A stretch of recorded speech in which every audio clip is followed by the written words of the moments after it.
আবেগ, আন্তৰিকতা, মৰম আৰু সফলতাৰ পৰিসমাপ্তি। এনেধৰণে আৰম্ভ হৈছিল আমাৰ যাত্ৰা। দেখিছেই নহয়, সন্ধিয়াৰ আড্ডা, নপুৰণি সতীৰ্থ সন্মিলনৰ আয়োজন। তেনেধৰণে আমি কেইগৰাকীমান ছাত্ৰীৰ সহযোগত আগবঢ়াই লৈ গ'লোঁ অনুষ্ঠানটি। ভাবিলোঁ শিক্ষাগুৰুসকলক আৰু আমাৰ নপুৰণি ছাত্ৰ ছাত্ৰীসকলক একলগ কৰাৰ এটি প্ৰয়াস, আৰু তেনেধৰণে অনুষ্ঠানটিৰ আয়োজন কৰিলোঁ। কমন ৰুমত চলিল বিদ্যালয়ৰ অনুষ্ঠানটো কেনেধৰণে আয়োজন কৰা হ'ব, আৰু আমাৰ কেইগৰাকীমান বিশেষ ছাত্ৰীৰ সহযোগত অনুষ্ঠানটি আগবঢ়াই লৈ যাবৰ কাৰণে ষ্টাৰ্ট কৰিলোঁ। আৰু দেখিছেই নহয়, আয়োজন এনেধৰণেই আৰম্ভ হৈছিল। খুব ভাল লগা এটা পৰিৱেশ, সকলোৱে ইমান ধুনীয়াকৈ সহযোগ কৰিছিল, খুব ভাল লাগিছিল। আচলতে ভিডিঅ'টি যদিও পুৰণি, মই আজি আকৌ আপোনালোকৰ লগত শ্বেয়াৰ কৰিবলৈ এইটো কাৰণতে বিচাৰিছোঁ যাতে সকলোবোৰ স্মৃতি আমাৰ সজীৱ হৈ থাকে আৰু সকলোৱে যেন এই স্মৃতিসমূহৰ দ্বাৰাই পুনৰ জীপাল হয়, সেইকাৰণেই আকৌ ভিডিঅ'টি প্ৰস্তুত কৰিলোঁ আৰু আপোনালোকৰ লগতো শ্বেয়াৰ কৰোঁ বুলি ভাবিলোঁ। দেখিছেই নহয়, প্ৰথম আমি মূল সভাখনৰ যি মূল অতিথি তেখেতক নিমন্ত্ৰণ দিলোঁ। তাৰপিছত আমাৰ যিখিনি প্ৰাক্তন শিক্ষাগুৰু আছিলে, আমাৰ শ্ৰদ্ধাৰ শিক্ষাগুৰুসকল যিখিনি আমাক শিক্ষা দিছিলে, তেওঁলোকক আমি নিমন্ত্ৰণী পত্ৰ দি কিনে আমাৰ যিখিনি ষ্টুডেণ্ট আছিলে তেওঁলোকে যিখিনিয়ে পাৰে তেনেধৰণেই আমি আমন্ত্ৰণ জনাইছোঁ। আৰু এইগৰাকী হৈছে প্ৰথম ছাত্ৰীগৰাকী, 1940 চনত প্ৰতিষ্ঠা হওঁতে যি ছাত্ৰীগৰাকী আছিল তেখেত। আৰু এনেধৰণেই আমাৰ কাৰ্যসূচীসমূহ আগবাঢ়ি গৈছিলে আৰু খুব আন্তৰিকতাৰে সকলোখিনিয়ে লাগি ভাগি আমি এই অনুষ্ঠানটো সফলতাৰে পাৰ কৰিবলৈ সক্ষম হৈছিলোঁ। আৰু আজি আকৌ আপোনালোকৰ লগত শ্বেয়াৰ কৰিবলৈ মন গ'ল, গতিকে আহক ভিডিঅ'টি শেষলৈকে চাওঁ। আৰু নাৰীয়ে কি কৰিব পাৰে?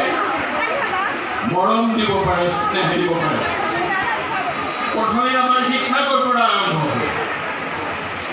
It starts from cradle, মাৰ কোলাৰ পৰা আৰম্ভ হয়। শিক্ষাৰ আৰম্ভণি হ'ল মা। আমাৰে মইনা খুবৰে, মাতটো যে ভাল নহয়। বাৰীতে বগৰী ৰুবৰে, পক্ষী কৰি যাব, আমাৰে মইনাই বুটলি পাব। যেতিয়া মইনাটোৱে তৰকৈ চকু মেলিব পৰা হয়, মাকে কেৰলত লৈ, মাকে কোলাত লৈ দিন খায়। শ্ৰীকৃষ্ণ কোলাত লৈও শিকাইছিল। কি শিকাইছিল? ঘুমতি যাওঁৰে ওৰে কানাই জীৱন যাপন কৰক। দ্বিতীয়তে, আমাৰ এই সন্মিলনত ইমান ধুনীয়া ধুনীয়া টেলেণ্টৰ কথা আমি গম পালোঁ। লাৱণ্য মহন্তকে ধৰি ওলাই ইমান ধুনীয়া ধুনীয়াকৈ গান গালে, কথা ক'লে, সঁচাকৈয়ে ভেৰি মাছ ইনস্পায়াৰিং। খুব ভাল লাগিছে এই আজিৰ এই অনুষ্ঠানে, বিশেষকৈ আমাৰবিলাকক। I am 72 years now, 72 years running, not old but young. গতিকে আমাক টনিকৰ শিক্ষক দিৱসৰ প্ৰাক্ষণত দৰং জিলাৰ স্ত্ৰী শিক্ষাৰ একমাত্ৰ শিক্ষানুষ্ঠান চিপাঝাৰ BJ বালিকা উচ্চ মাধ্যমিক বিদ্যালয়ত বিশেষ অনুষ্ঠান। আজি বিদ্যালয়খনৰ প্ৰাক্তন ছাত্ৰ ছাত্ৰীসকলে সতীৰ্থ সন্মিলন উদযাপন কৰাৰ লগতে সম্বৰ্ধনা জনায় শিক্ষক শিক্ষয়িত্ৰীসকলক। গছপুলি ৰোপণৰ লগতে আয়োজন কৰা হয় অন্যান্য অনুষ্ঠানৰো।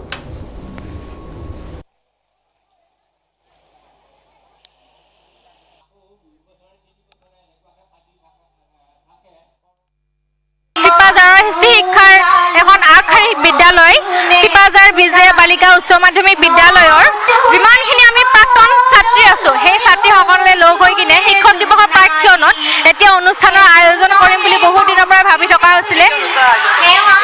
আমাৰ এই অনুষ্ঠানত আছিলে প্ৰথমতে আছে শ্ৰদ্ধাঞ্জলি অনুষ্ঠান। আমাৰ যিখিনি শিক্ষাগুৰু আৰু আমাৰ ছাত্ৰী BJ স্কুলৰ যিখিনি ছাত্ৰী আমাৰ মাজত নাই, তেওঁলোকক শ্ৰদ্ধাঞ্জলি জনোৱাৰ উদ্দেশ্যে এটা শ্ৰদ্ধাঞ্জলি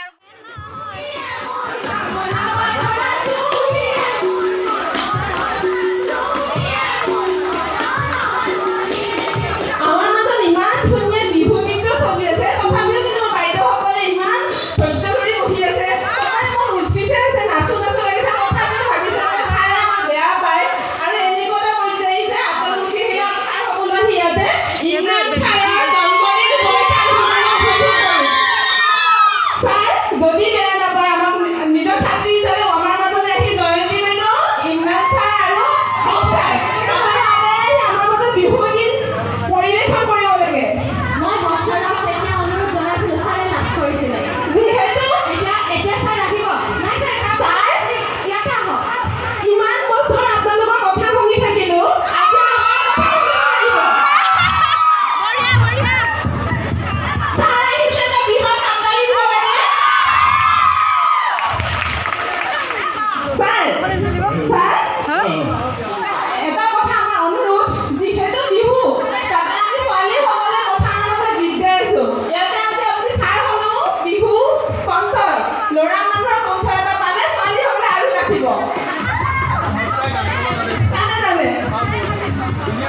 মোক বেয়া নাপাব মই স্পীকাৰ টো আজি পৰিৱেশ চব শান্ত হৈ গৈছে ভাত খাই চবে ভাগৰ লাগিছে এটা চাহৰ প্ৰয়োজন হৈছে গতিকে চাহ কাপ হয়তো দেৰিকে আহিব মিঠালী বাইদে দিব সেইকাৰণে আমাৰ এনাৰ্জি যিমান পাৰে এটা খৰচ কৰক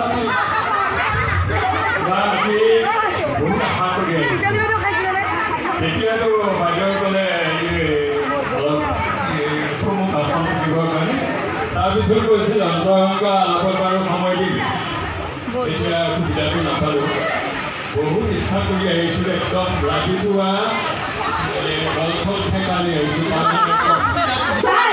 এতিয়া সুবিধা দিছোঁ বেলেগ কথা শুনিব আৰু ইচ্ছা নাই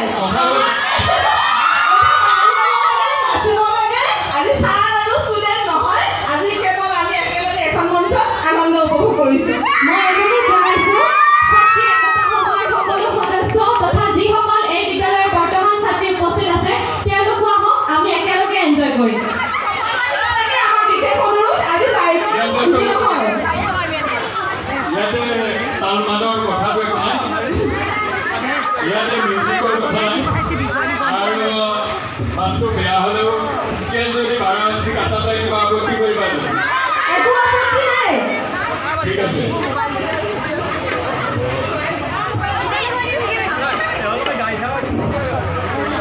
এই আমার করজিলে অনুজন বিধান গোবর মাটি গলে করিয়ে যাও যাওয়ে রইয়া পাতি রইয়া সারি বেলা বাগে রাঙে খাই যাও বিলি কর পানি রইয়া রইয়া সিলে নাচনি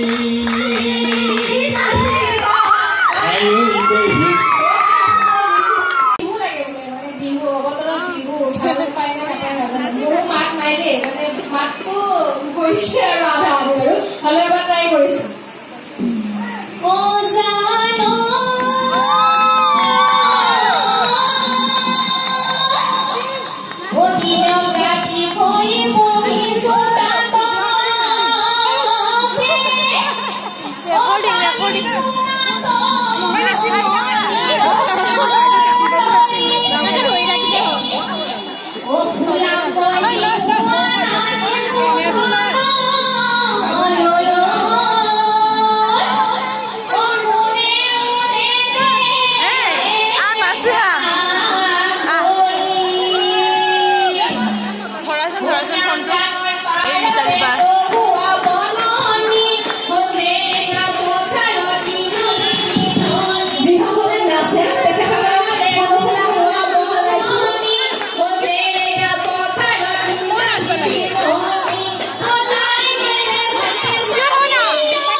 শিক্ষক দিৱসৰ লগত সংগতি ৰাখি আচলতে আমাৰ যিটো অনুষ্ঠানৰ আয়োজন হৈছিল খুব এটা ভাল লগা পৰিৱেশৰ সৃষ্টি হৈছিল সকলোৱে ইমানখিনি এনজয় কৰিছিলে তাকে দেখি কিনে আমাৰ যিখিনি উদ্যোক্তা আছিলে যিখিনি আগভাগ লৈ কিনে কাম কৰিছিলে সেইখিনিৰ আচলতে মনটো উৎফুল্লিত হৈ পৰিছিলে খুব ভাল লাগিছিলে কাৰণ তেওঁলোকে যিখিনি আনন্দ পাইছে সেই আনন্দখিনিয়ে আমাৰ সফল সমাপ্তি বুলি আমি লৈছিলোঁ আমাৰ খুব ভাল লাগিছিলে আৰু বিশেষকৈ আমাৰ মাজৰ পৰা যিকেইগৰাকী শিক্ষাগুৰু নোহোৱা হ'ল বিশেষকৈ বলিন ছাৰ তেওঁলোকক আমি সশ্ৰদ্ধ প্ৰণাম জনাবলৈ পাই এই অনুষ্ঠানটোৰ জৰিয়তে এতিয়া আমি খুবেই সুখী অনুভৱ কৰোঁ আৰু ভিডিঅ'টো সাঁচি ৰখাৰ আৰু ফটো মানে স্থিৰচিত্ৰখিনি সাঁচি মূল উদ্দেশ্যই হ'ল ভৱিষ্যতে যাতে মনৰ বাকৰি আকৌ জীপাল কৰি তুলিব পাৰোঁ এই স্থিৰচিত্ৰসমূহ বা ভিডিঅ'টিৰ জৰিয়তে সেইকাৰণে সাঁচি ৰাখিলোঁ কাৰণ এনেকুৱা ধৰণৰ স্মৃতিসমূহ আচলতে পাবলৈ খুব তাকৰ মানে পোৱা নাযায় এটা সফল যেতিয়া অনুষ্ঠান সমাপ্তি হৈছে মানে সফল সমাপ্তি বুলি ক'ম সেইকাৰণে খুব ভাল লগা এটা সময় যিহেতু আমাৰ কাৰণে সেইকাৰণে সাঁচি ৰাখিলোঁ আৰু আপোনালোকৰ লগতো শ্বেয়াৰ কৰিলোঁ খুব ভাল লগা পৰিৱেশ আছিলে আৰু যিহেতু খোৱা লোৱাৰো আয়োজন চলিছিলে ভাগৰে যুগৰে সকলোৰে খোৱাৰ অন্তত যেতিয়া আমি প্ৰসাদ লৈছিলোঁ মানে মহাপ্ৰসাদ বুলিয়ে ক'ম আচলতে ভাত সাজ খাইছিলোঁ খুব ভাল লাগিছিলে সকলোৱে যেতিয়া কৈছিলে খানাটো খুব টেষ্টি হৈছিলে তেতিয়া আচলতে বৰ ভাল লাগিছিলে আমাৰো ভাগৰে যুগৰেও কেইগৰাকীমান খালোঁ ভাল লাগিলে আপোনালোকৰ লগতো শ্বেয়াৰ কৰিলোঁ আৰু খুব এটা এইটোৰ কাৰণে ভাল লাগিছিলে যে সকলোখিনি ওলাই আহিছিলে আৰু সকলোখিনিয়ে ইমান ধুনীয়াকৈ সহযোগ কৰিছিলে আমাৰ লগত সেইটো কাৰণে খুব বেছি ভাল লাগিছিলে সেইকাৰণে অনুষ্ঠানটো আচলতে সফল পৰিসমাপ্তি বুলি ক'ব লাগিব সেইটোৰ কাৰণে খুব ভাল লাগিছিলে আৰু যিহেতু শিক্ষক দিৱসৰ লগত সংগতি ৰাখি অনুষ্ঠানটো কৰা হৈছিলে আৰু আজি যিহেতু শিক্ষক দিৱস পবিত্ৰ শিক্ষক দিৱস বুলিয়ে ক'ম কাৰণ আমি শিক্ষাগুৰুসকলক যেনেধৰণে শ্ৰদ্ধা কৰিছিলোঁ মানিছিলোঁ সেই সময়খিনি আমি কেতিয়াও জীৱনত পাহৰিব নোৱাৰোঁ তেখেতসকলৰ আশীৰ্বাদ অবিহনে আমাৰ জীৱন আধৰুৱা আচলতে তেখেতসকলে আমাক জ্ঞানৰ চাকিৰে আমাক পোহৰ বিলাই তেওঁলোকে সফলতাৰ দিশটো মুকলি কৰি দিয়ে আচলতে আৰু এই সময়খিনিত তেওঁলোকলৈ মই পুনৰবাৰ বহুত শ্ৰদ্ধা জ্ঞাপন কৰিছোঁ মোৰ তৰফৰ পৰা শিক্ষক দিৱসৰ এই পবিত্ৰ ক্ষণত তেওঁলোকলৈ গভীৰ শ্ৰদ্ধা জনাইছোঁ আৰু বিশেষকৈ আমাৰ মাজৰ পৰা যিসকল শিক্ষাগুৰু নোহোৱা হ'ল তেওঁলোকলৈও বহুত শ্ৰদ্ধা নিবেদন কৰিছোঁ আৰু জীৱন বাটত লগ পোৱা প্ৰতিজন শিক্ষাগুৰুকেই মোৰ ফালৰ পৰা আন্তৰিক শ্ৰদ্ধা জ্ঞাপন কৰিছোঁ আশীৰ্বাদ কৰিব আচলতে জীৱনটোৱেই এখন স্কুল বুলিয়ে ক'ব লাগিব বিদ্যালয় শিক্ষা শেষ হোৱাৰ পিছতো কিন্তু জীৱনৰ শিক্ষা শেষ নহয় জীৱনটোত শিকাৰ কেতিয়াও শেষ নহয় অগ্ৰজ হওক অনুজ হওক সকলোৰে পৰাই শিকিবলগীয়া বহুতখিনি থাকে গতিকে অগ্ৰজ অনুজ জীৱন বাটত লগ পোৱা সকলো শিক্ষাগুৰুলৈকে মোৰ সশ্ৰদ্ধ প্ৰণাম জনাই আজিৰ এই ভিডিঅ'টিৰ পৰা লৈছোঁ বিদায় bye bye take care love you all